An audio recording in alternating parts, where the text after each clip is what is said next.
Alhamdulillah, alhamdulillahilladzi hadana bi'abdihi al-mukhtar man da'ana ilaihi bil idni wa qad nadana labbaika ya man dallana wa hadana. Alhamdulillah, alhamdulillahi rabbil alamin wa bihi nasta'inu ala umuri dunya waddin. Wassalatu wassalamu ala ashrafil anbiya'i wal mursalin sayyidina wa habibina wa syafi'ina wa qurrata a'yunina wa nura qulubina sayyidina wa maulana Muhammad habibillahi rabbil alamin wa imamil ghurril muhajjalin wa ala alihi wa sahbihi wa barik wa sallim ajma'in. Subhanaka la ilma lana illa ma 'allamtana innaka anta. Rabbi shrah li sadri wa yassir li amri wahlul 'uqdatam min lisani yafqahu qawli bijahin nabi wassahbi wal ali amma ba'du. Yang sama-sama kita muliakan dan kita cintai para abnaur rasul, para anak keturunan zurriyatnya Nabi Muhammad sallallahu alaihi wasallam, para habaib, para syara'ib, yang mana adanya mereka di tengah-tengah kita suatu wasilah jalan tercepat supaya kita mendapatkan cinta daripada kakek datunya, yaitu Sayyidina Muhammad sallallahu alaihi wasallam. Sebagaimana percontohan di antara kita ada anak atau cucu kita dikasih sayangi orang, dihormati orang, tentunya lah kita sebagai orang tua akan kasih dan hormat kepada orang, cintai dan menyayangi daripada anak keturunan kita. Itu bagi kita yang akhlaknya begini. Bagaimana dengan Habibuna Muhammad sallallahu alaihi wasallam? Yang kedua kalinya yang ulun hormati dan ulun cintai para alim ulama, tokoh-tokoh masyarakat, yang mana dengan berkat jasa dan ilmu mereka lah kita sabarataan, khususnya masyarakat Tewang kampung, kita bisa melaksanakan sholat, kita bisa membaca Al-Quranul Karim, bahkan kita bisa memuji Nabi Muhammad sallallahu alaihi wasallam berkat jasa-jasa mereka. Yang dalam hal ini Nabi Muhammad sallallahu alaihi wasallam mengatakan, "Wa man akramahum faqad akramani." Siapa yang memuliakan ulama-ulamaku, maka sama saja dia memuliakan aku.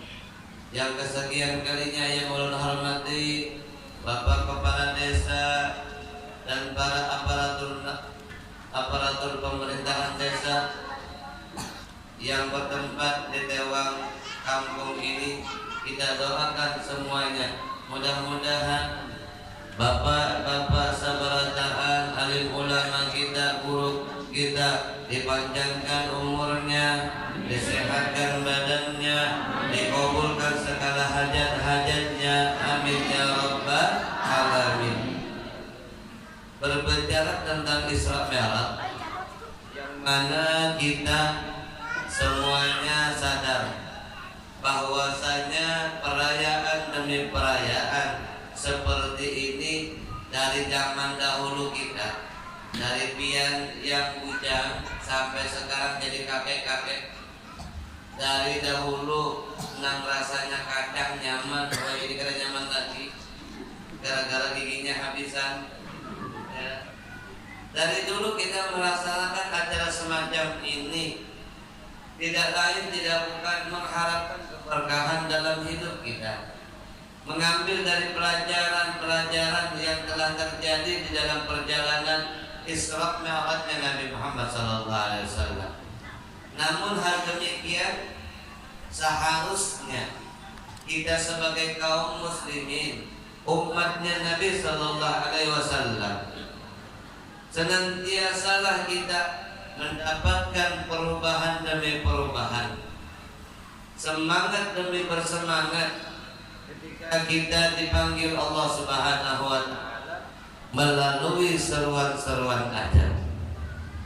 Ataukah sebaliknya, semakin hari semakin malas, semakin koler ketika depan seruan azan, kita lebih sibuk dengan pekerjaan duniawi kita. Bahkan seorang ulama, seorang wali mengatakan, min aqbahil mu'min ayyashghalahu umurud dunya inda iqamatil adzan. Kata Habib Abdullah Al-Haddad, termasuk mukmin yang jelek sekali adalah mereka yang ketika adzan dikumandangkan mereka masih sibuk dengan urusan dunianya. Ketahuilah Allah Subhanahu wa taala sebagai Tuhan kita. Misal satu kampung Kewang ini semuanya atau Kalimantan Tengah semuanya tidak menyembah Allah, tidak sholat, yang namanya Allah itu apakah akan pensiun jadi Tuhan? Pensiun lah. Mungkin pensiun? Tidak mungkin.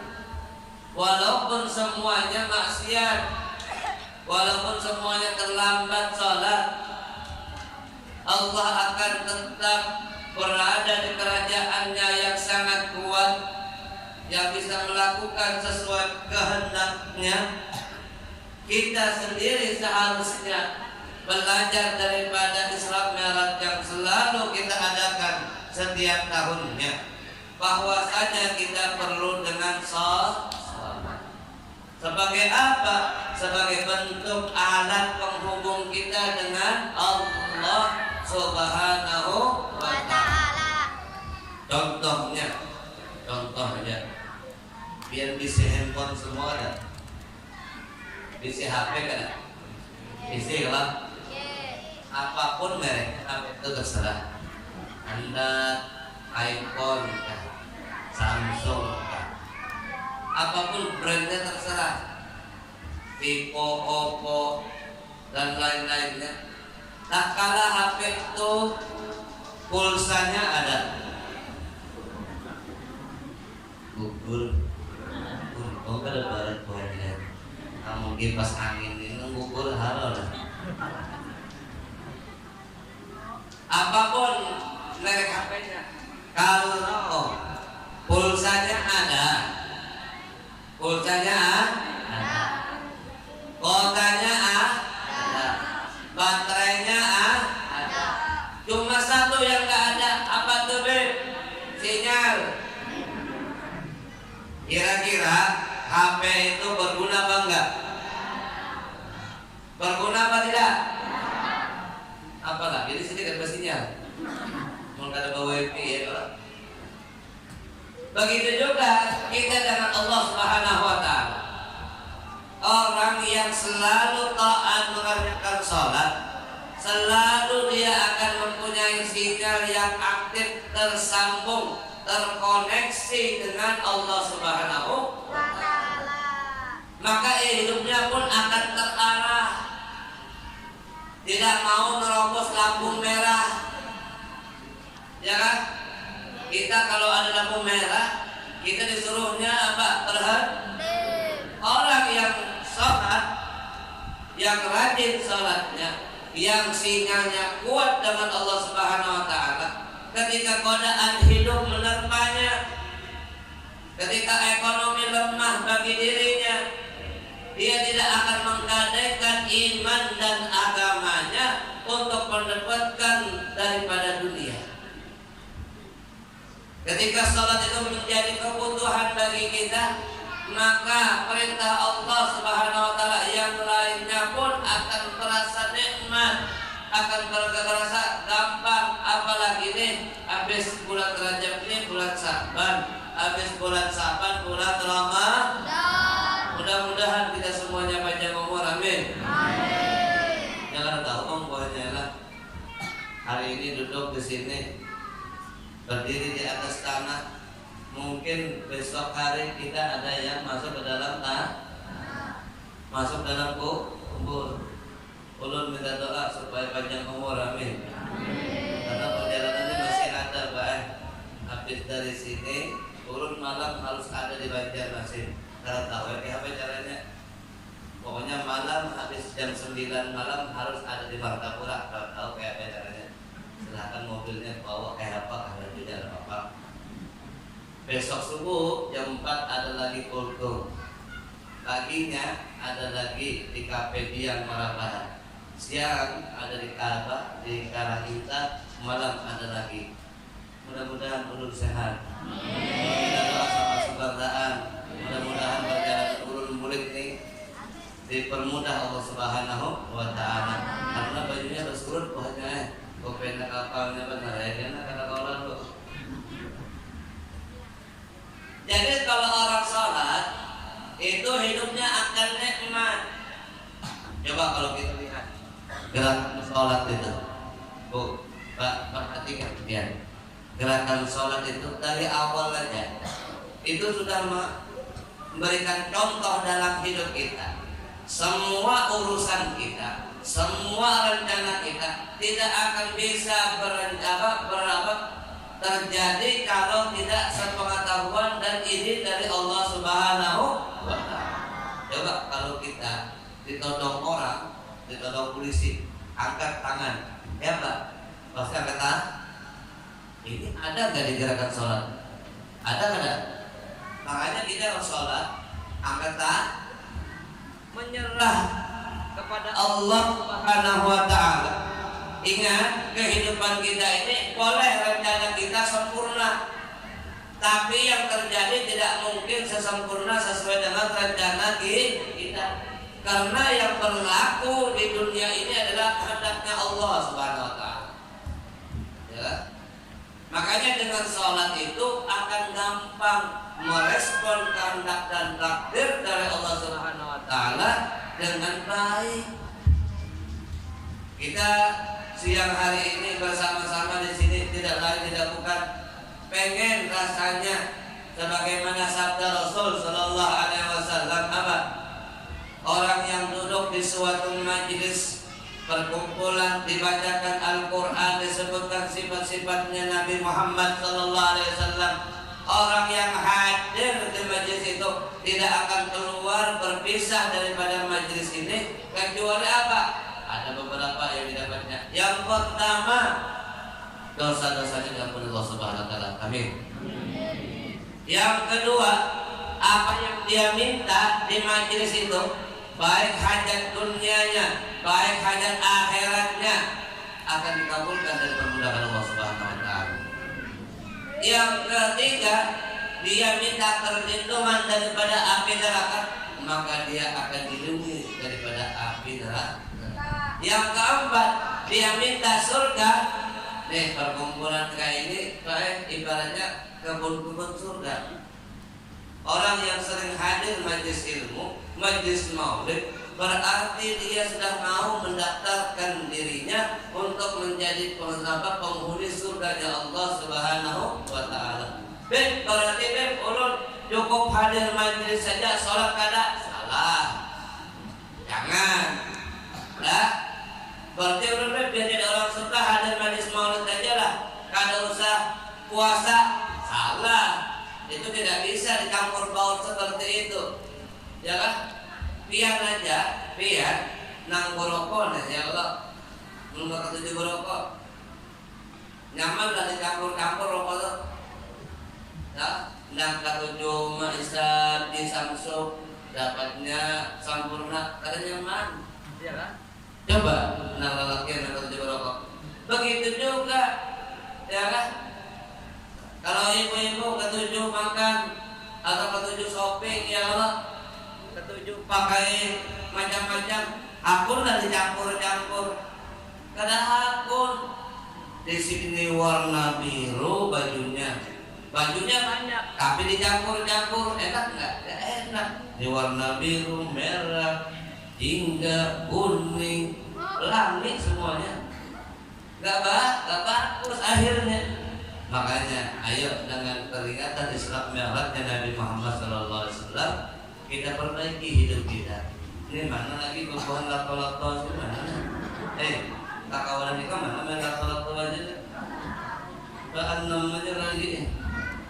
Asalnya banyak itu lagi. Hilangan beban lato-lato ini kemana? Bapak-bapak, ibu-ibu, kita mencermati daripada Isra Mi'raj ini. Ayo kita belajar daripada sirahnya Nabi Muhammad SAW, bahwasanya kehidupan kita itu harus ada mempunyai koneksi dengan Allah Subhanahu wa Ta'ala. Kalau kita hidup tanpa ada koneksi, akhirnya yang halal makan, yang haram makan, yang jais boleh, yang agak remang-remang makan juga, angkut semua, makan semua. Itu kalau ibarat motor, Pak, motor atau mobil, kalau ada remnya ketika dia lagi laju kencang, kira-kira biar bisa kalau kerja, biar bisa kalau sapora apa sudah ada remnya, ya Pak. Coba kalau ada remnya, nyaman lah. Biar bisa mobil, bisa kendaraan walaupun bagus kan ada remnya, nyaman lah. Kalau biar berjalan pasti akan dapat kecelakaan. Makanya ini jadikanlah sholat ini sebagai rem daripada nafsu kita. Coba dari gerakan sholat itu. Makanya dalam gerakan sholat itu mengajari kita untuk senantiasa tawadhu, sujud kepada Allah, rendah kepada Allah, rendah di mata Allah Subhanahu wa Ta'ala, memohon ampunan dari Allah Subhanahu wa Ta'ala, memohon dikabulkan hajat-hajatnya kita. Maka belajarlah daripada gerakan sholat. Ulama-ulama kita, Pak, ini mereka kurang nyaman lah. Ini gara-gara bangun kada hidup. Terus nonton nyaman sedikit. Dah habis, baru putus-putus, apa nih? Jadi apa? Ayo, Isra Mi'raj ini jadikan momen yang terbaik dalam hidup kita. Salat jadikan pegangan hidup kita. Ini ada ajaran hanyar, baik. Tapi insyaallah di sini kan ada. Ini ulun perintahkanlah, ulun amanahkan kepada ketua kampung dan kepada kepala-kepala aparat di kampung ini, jangan sampai ada ajaran-ajaran yang mengajarkan kesesatan. Sama aja terbaik yang itu, bro. Terus ini ada ajaran hajar, boy. Ajarannya apa, Bu? Ajaran sholat nur namanya. Jangan sampai ada di kampung kita lah. Ini ajaran ini sholat sama kayak kita. Cuma sholatnya langsung 17 rakaat. Langsung 17 rakaat. Nah, akun lah dia langsung 17 rakaat bayar. Baik dicicil ya orang kayak biar toh nyicil kreditan, ya kada? Ya kayak ibu-ibu dah biasa jadi nyicil perabotan, nyaman dicicil ya kalau Zuhur 4, Asar 4, Maghrib 3, Isya 4, Subuh 2. Enak kada kayak itu? Nyaman. Coba langsung 17 rakaat, nyaman lah. Jangankan PL 17 yang setahun sekali aja, seperti sholat tarawih. Nih tarawih malam pertama itu di kampung ulun lah, tahu di sini. Kurang lebih aja kira-kira. Kalau malam pertama maaf, pengurus masjid biasanya sibuk ya kalau sampai menyediakan tenda. Itu malam pertama tarawih, Pak. Tiba sudah 20 ke atas, safnya tambah maju ke depan, tambah maju ke depan, ya Ini 23 rakaat setahun sekali aja kita. Beb, boleh lah Beb, tarawih itu 10 rakaat. Boleh, ada yang menyerah. Lah, nang kada boleh itu, nang kada mau sembahyang. Ya ada? Setuju? Tapi kalau yang mau pakai 20 itu standarnya lah aku mutakasur sampai akhir, ya kan? Kalau yang pakai 10 ikutin Nabi, Nabi sholat tarawihnya 10. Tapi rakaat pertama Rasulullah SAW baca surah Al-Baqarah sampai hatam. Pilih mana biar 10 apa 23? 10 apa 23? Silakan aja, karena Bapak, tapi harus konsekuensi, harus sesuai dengan ajaran Rasulullah. Rasul tarawih 10 rakaat, tapi rakaat pertama adalah baca surah Al-Baqarah, rakaat kedua baca surah Al-Imran, rakaat ketiga baca surah An-Nisa. Ayo kayak apa Bin? Kayak apa? 1 huruf dan 2-3 untungnya 2-3 paling 15 menit. Ya kada? Ini ada lagi Pak, sholat luar biasa cepatnya, sholat ekspres. Ya kan? 7 menit selesai. Ya Allah, jangan sampai ini ada di kampung kita. Nama aneh-aneh ini, karena bagus. Baca surahnya pulang panjang benar, baca Al-Fatihah. Amin. Ya Allah, Al-Quran dimain-mainkan. Ya kan? Katanya ini ajaran nenek moyang, nenek moyang siapa? Ya, Rasul kadang-kadang baca Fatihah kayak ini depannya. Dia baca Fatihah, Allahu Akbar, Allahu Akbar, Allahu Akbar, Allahu Akbar. Kayak ayam makan. Ya kan? Makan umpan itu lah. Jadi salat jangan bermainkan. Ini ada ajaran yang baru deh. 17 rakaat. Contohnya kayak apa? Supaya masuk otak biar kada mengumpati lah. Contohnya biar misalkan garing ya. Misal kada mendoakan biar garing. Ada orang sakit, perobatnya kawan dokter. Ya ada. Ya dokter dikasih 4 atau 5 macam obat, yang mana disuruh oleh dokter ini minumnya 3 kali sehari. 3 kali sehari.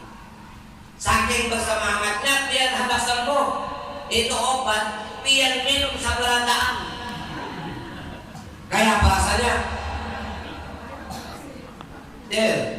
Biar garing ya, kalau dapat dokter harus sebanyak-banyak kan. 3 macam aja jenis obatnya lah, 3 macam. Biar hendak sembuh, biar makan semua obat itu kayak apa kabarnya? Kayak orang yang memakai jinet tuh Bang. Ya, ini dimakan buah-buahannya ini biar tahu lah. Ya kan, hati-hati. Pengguna jinet itu sudah termasuk kepada atas kategori A1, termasuk narkoba. Karena ulun lakat Bang di kalau di Kalimantan Selatan ulun daftarnya ada Pak. Daftar bandar itu ada. Daftar para bandar, nama-namanya, posisinya, nomor HP-nya ada. Karena apa? Update ini kawan lawan polisi BNN, Badan Narkotika Nasional. Jadi kalau tewak belum periksa. Karena kalau datang lagi belum periksa ya. Siapa nama pengedarnya, siapa polisinya yang bermain di belakang, nanti tinggal bawa aja lagi, tinggal jemput, ya. Habis ulun kenapa, ulun bawa langsung, bawa ke karung, pasung orangnya langsung, ya. Dengan salat insya Allah yang pecandu narkoba akan apa? Akan sembuh. Kalau dia sholat, Ini ada baru tadilah jangan sampai masuk ke rumah kita atau ke kampung Tewak sini, jangan sampai. Karena kenapa? Ini merusak. Ulun amanatkan kepada tua-tua kampung dan pemerintah di kampung ini. Kalau ada ajaran seperti ini, ya kan? Apa kalau sama macam-macam lagi, kalau usah macam-macam langsung tangkap orangnya, ikat tangannya, ikat kakinya, masuk akan ke dalam karung, biar bisi macam baju ganal aja,